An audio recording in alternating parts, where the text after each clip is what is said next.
पाणीपाग को नहीं आसिले किछि बड़ खबर। मौसुमी निम्न चाप रेखा तार साधारण अवस्थान ठारू उत्तर में अवस्थान करुथिबारु राज्य में मौसुमी प्रवाह दुर्बल रही एवं यह आज पंजाब अमृतसर ठारू बाहरी मणिपुर जाए लंबी।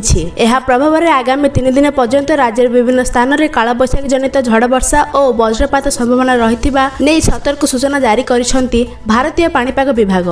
जारी सतर्क सूचना अनुसार आसंता 24 घंटा अर्थात 13 अगस्त रविवार अपराह्न सुधा राज्यर बालेश्वर, भद्रक, जाजपुर, कटक, केन्द्रापड़ा, जगतसिंहपुर, पुरी, खोर्धा, नयागढ़, अनुगुल, ढेंकानाल, केउझर, मयूरभंज, देवगढ़, संबलपुर, बरगढ़, झारसुगुड़ा और सुंदरगढ़ में प्रभृति उपकूल और पश्चिम ओडिशा रे 18टी जिले में कालबैशाखी जनित झड़ वर्षा और वज्रपातर संभावना रही। यह दृष्टि रखी यह समस्त जिला को येलो वार्निंग जारी होईछि।